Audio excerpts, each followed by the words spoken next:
नमस्ते। आज हामी एउटा यस्तो कम्पनीको बारेमा कुरा गर्दैछौँ जसको नाम आजभोलि प्रविधिको संसारमा सबैको मुखमा झुन्डिएको छ, एनभिडिया। तर हाम्रो लागि सबैभन्दा महत्त्वपूर्ण प्रश्न के हो भने नेपालबाट यसमा लगानी गर्नुको अर्थ के हो? आउनुहोस् आज यसको सबै पाटोलाई केलाएर हेरौँ। हो, आजको हाम्रो मुख्य प्रश्न नै यही हो। के एनभिडियामा लगानी गर्नु साँच्चै एउटा सही निर्णय हुन सक्छ?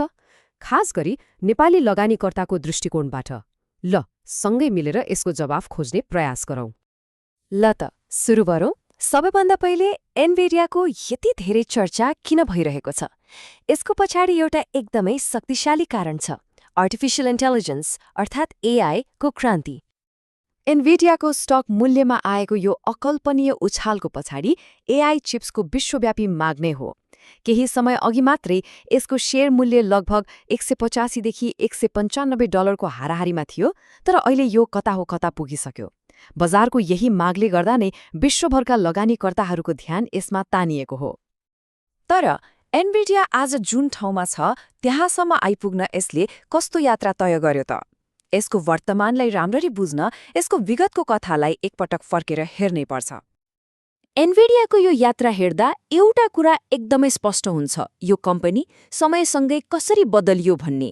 सुरुमा गेमिङको लागि ग्राफिक्स कार्ड बनाउने कम्पनी आज एआईको पावर हाउस बनेको छ। सन् 2006मा खुडाको सुरुवात त एउटा टर्निङ पोइन्ट नै थियो। यसले जीपीयूलाई गेमिङबाट बाहिर निकालेर एआई जस्ता जटिल कामहरूका लागि ढोका खोलिदियो र भन्नुपर्दा आजको एआई युगको जग त्यहीँबाट बसेको हो।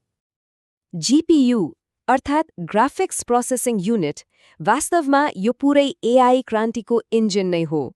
सुरुमा त यसको काम कम्प्युटरमा राम्रो तस्विर र भिडियो देखाउने मात्र थियो, तर यसको एकैपटक धेरै काम गर्न सक्ने क्षमता, जसलाई प्यारलल प्रोसेसिङ भनिन्छ, त्यो नै आजभोलि ठूलठूला एआई मोडेलहरूलाई तालिम दिनको लागि अनिवार्य बनेको छ। त्यसो भए भविष्य के देखिन्छ त? हरेक लगानीमा सम्भावना र जोखिम सँगसँगै आउँछन्। एनभिडियाको सन्दर्भमा ती के हुन्? अब त्यो पक्षलाई हेरौँ। यहाँ लगानीकर्ताहरूको मनमा चलिरहेको द्वन्द्वलाई प्रष्ट देख्न सकिन्छ। एकातिर जेनेरेटिभ एआईको बढ्दो माग र एनभिडियाको बलियो बजार पकडले आशा जगाउँछ, तर अर्कोतिर कतै यो एआई बबल त होइन जुन कुनै पनि बेला फुट्न सक्छ भन्ने डर पनि छ। त्यसमाथि बजारमा बढ्दो प्रतिस्पर्धा र भू राजनैतिक तनावका जोखिमहरू त छँदैछन्। जति पनि विज्ञहरू छन् उनीहरू एउटा कुरामा चाहिँ सहमत देखिन्छन्, एनभिडिया जस्तो तीव्र गतिमा बढिरहेको टेक स्टकमा लगानी गर्दा जोखिमलाई राम्ररी बुझ्नुपर्छ। यस्ता स्टकहरूमा ठूलो उतार चढाव आउनु सामान्य हो, त्यसैले आफ्नो सबै लगानी एउटै ठाउँमा खन्याउनु बुद्धिमानी हुँदैन। ल अब सबैभन्दा व्यावहारिक र महत्त्वपूर्ण खण्डमा प्रवेश गरौँ। नेपालबाटै एनभिडियामा लगानी गर्ने प्रक्रिया के हो? आउनुहोस् यसका चरणहरूलाई एक एक गरेर बुझौँ। नेपाली लगानीकर्ताका लागि सबैभन्दा पहिले जान्नुपर्ने कुरा त यही हो कि नेपालबाट एनभिडिया जस्ता अमेरिकी स्टकहरूमा कानुनी रूपमा लगानी गर्न सम्भव छ त? र यसको जवाफ हो, सकिन्छ। तर यसको प्रक्रिया अलि फरक छ र केही नियमहरू मान्नुपर्ने हुन्छ। यसका लागि अन्तर्राष्ट्रिय ब्रोकरको प्रयोग गर्नुपर्छ र सबैभन्दा महत्त्वपूर्ण नेपाल राष्ट्र ब्याङ्कको नियमहरूको पालना गर्नुपर्छ। प्रक्रिया मोटामोटी यस्तो हुन्छ। पहिला इन्टरेक्टिभ ब्रोकर्स जस्तो नेपाली नागरिकलाई स्वीकार गर्ने अन्तर्राष्ट्रिय ब्रोकर छान्नु पर्यो। त्यसपछि आफ्नो केवाइसी पूरा गरेर खाता खोल्नु पर्यो र सबैभन्दा ध्यान दिनुपर्ने कुरा नेपाल राष्ट्र ब्याङ्कको नियम अनुसार नै आफ्नो खातामा पैसा पठाउनुपर्छ। यी कानुनी र नियामक चरणहरूमा चाहिँ अलिकति पनि हेलचेखेराई गर्नु हुँदैन। अब यो नम्बरलाई राम्ररी याद राखौँ, 30%। यो के हो त? नेपाल र अमेरिका बीच कुनै कर सन्धि नभएको हुनाले एनभिडियाले वितरण गर्ने कुनै पनि लाभांश अर्थात् डिभिडेन्ड्समा अमेरिकी सरकारले सिधै 30% कर काटेर मात्रै पठाउँछ। यो लगानी गर्नुअघि हिसाब गर्नै पर्ने एउटा महत्त्वपूर्ण खर्च हो। यहाँ एउटा कुरामा स्पष्ट हुनु जरुरी छ, यो 30% कर कम्पनीले दिने लाभांशमा मात्रै लाग्ने हो।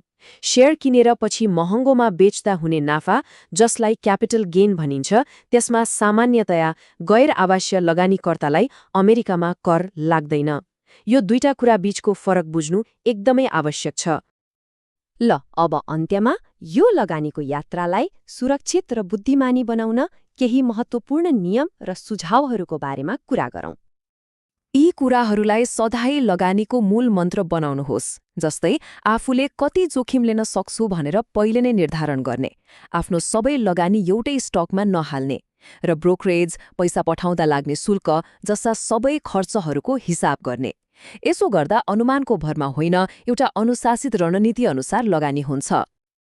के गर्ने भन्ने जत्तिकै महत्त्वपूर्ण कुरा के नगर्ने भन्ने पनि हो। हल्ला र बजारको छोटो अवधिको उतार चढावको पछि लागेर कहिल्यै निर्णय नगर्नुहोस्।